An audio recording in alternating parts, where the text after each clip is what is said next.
In the summer of 1967, Bert Kobayashi, a young contractor from Kalihi, took Susan Hennessy, a first-year teacher visiting from Boston, to see Peter, Paul, and Mary at the Waikiki Shell. We came from a different culture, different religion, different socioeconomic background.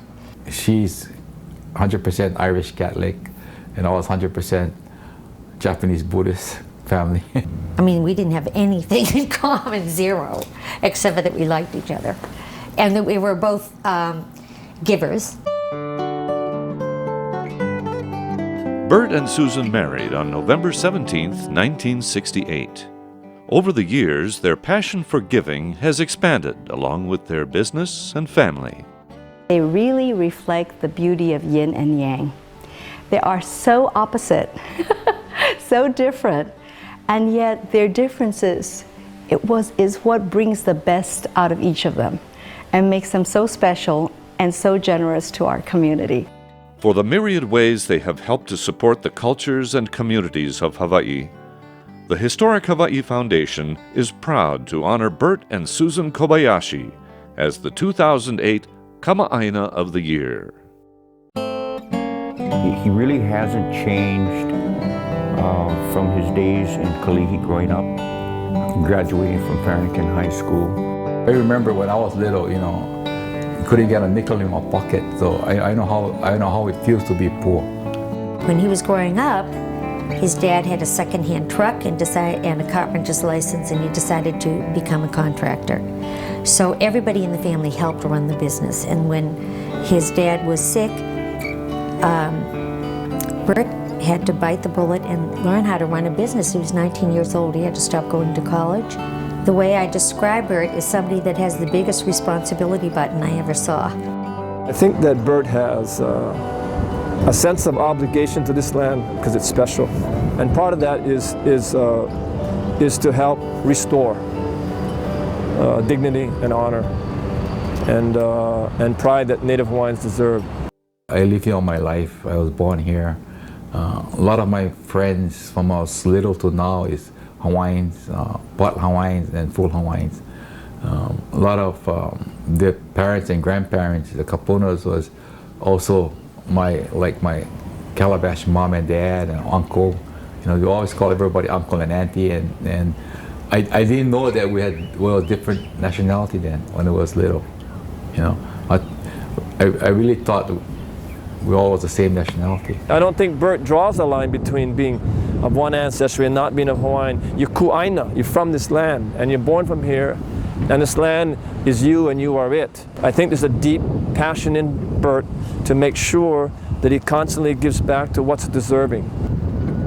I remember years ago, Nainoa Thompson and Crystal Rose and some others coming into our office and seeking Bert's help to do a fundraiser for the society. They had suggested, if I recall correctly, a luau. And in Bert's speak, Bert said, a luau, so what, you guys going to raise what, $10 a head? In the end, it was a very grand event, and let me just say that they raised a lot more than $10 a head. It was probably their most successful event. When you honor Bert, you honor Susan. When you honor Susan, you honor Bert. Susan is a force. In 1968, Susan began teaching at an elementary school in Waipahu.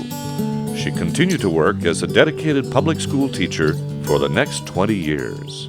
Well, I think for Susan, teaching in the public schools, especially in Farrington, this Howley teacher, teaching people like Bert and me, was a growing experience for her. And I think that's affected how she feels about life in general, and that's why Bert and Susan tend to be very generous. Bert had a special affinity for the Bishop Museum. He was born and raised in Kalihi, so he used to pass the Bishop Museum every day, and he always wanted to do something for the center. I really enjoyed going into the museum to look at all the old Hawaiian artifacts and they also got a lot of artifacts that from Japan, from China, from Philippines. So it was very educational for us to go in there and look at what's happened to our ancestors. The Science Learning Center, when he was on the board, they tried for many times to get it started. At some points, they looked at moving it and developing it down in Kaka'ako. They had very ambitious plans, but as you know, Hawaii is a fairly small community, and it's difficult to raise a lot of money to get a very ambitious project constructed.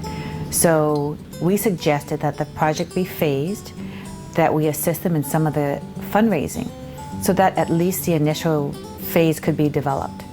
Susan initiated an innovative fundraiser for the museum featuring historic dresses donated by the First Ladies of Hawaii. They did a marvelous job. They really went out to talk about not just this event, but about what each of the First Ladies had contributed during her term in office. Susan, if she believes in something, she goes all out, and she's very creative. It's very important for us to learn the wisdom of older cultures and what they did, because it is upon their lives that we exist. Healthcare in Hawaii is another concern of the Kobayashis. Bert served on the board of Kapi'olani Hospital for 12 years. Susan chaired the island-wide Geckos in Paradise fundraiser that raised thousands of dollars for the hospital's cancer center. There isn't anybody that's not touched by cancer. And Bert's mom had pancreatic cancer. I nursed her through it and until she eventually passed away. And his uncle and his grandmother and his grandfather. So that's a lot of people in Bert's family. Yeah, so I just thought it'd be a good thing to do. When Susan discovered she had cancer, it was really an emotional blow to all of us. But it was very ironic because Susan is the kind of person that had been helping so many other cancer survivors and people that have been going to chemotherapy. I was diagnosed with cancer on September 21st, just about a year ago now. And I was so surprised, very, very surprised, because I was absolutely sure nothing like that would ever happen to me. I had to have 53 hours of chemotherapy every 2 weeks. And I'll tell you, 6 hours is rough. So 53 is ridiculous. I would have to say maybe a couple months into her treatment, she realized we could do more, and she wanted to do more for the patients that came to the cancer center. I remember on one of her treatments, and she came back here to the office, and she says, what we really need is a humor and healing type of a project. Susan in her life has found humor to be a very positive way to deal with all kinds of issues. And Susan saw that it was so important for our other patients who came to the cancer center that they would have access to videos that were of humor that they could enjoy while they were spending hours here getting their chemotherapy treatment. So she donated a lovely lauhala basket that was filled with a portable DVD player, and she provided us with this huge library of videos that were all comedy related. And we have 10 of these baskets. They're just wonderful, and the patients really love them. Oh, this is easier. Yeah, we can handle this, okay? I think we're fighting a losing game. Here she comes.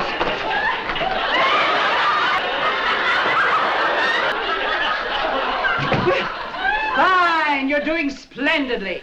Speed it up a little! One of the things that I think kept her going is because she knew she had so much more that had to be done, so much more that she had to give, not just, to her own family, but to the community.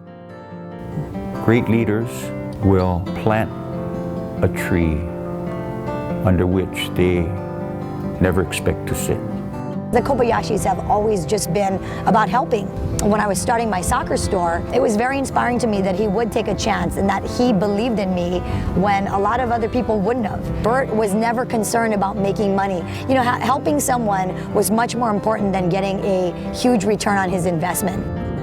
The love those two have for each other, how they took care of each other, and how those values of kindness and those values of caring and the values of service translated into fundamentally the family. The Kobayashi family is special, is extraordinary. The Kobayashi family is the kind of family that we would all hope for. There are 4 of us in Kobayashi group. BJ Kobayashi, Patrick Kobayashi, Alana Kobayashi-Pakala, and myself. One of the things that Bert has always encouraged all of us to do is to give back to the community. So we're encouraged to sit on nonprofit boards. He also emphasizes strength of family and taking care of your family. So while it's difficult to balance family and volunteer work and work itself, we learn by example, and Bert and Susan are so good at doing that. The Hawaiian word ohana is, really important. You don't have to be a blood relative, but you can be a hanai. When he sees some young person struggling with this, that he wants to tell them something that he found out as he was going along, so it's not so hard, so they can get there. Bert's decision to help me back in 1992 was probably the beginning of my pay it forward attitude. I meet a lot of children who are maybe going down the wrong path, but they're looking to join a team. If I can incorporate a little bit of that pay it forward into my everyday life, I try to do something at least once every day that tries to make some kind of good, come out of the day. With everything that they undertake, that anything that they put their name and their heart into, it's not about the event, it's about the cause. And whether it's Child and Family Services, Bishop Museum, it's all about making sure that the present community and future generations of children understand, what makes our state so special. I think it's very spiritual. I think, Hawaii is a special place. Yes. It's just a unique and beautiful place and culture, and it's just priceless.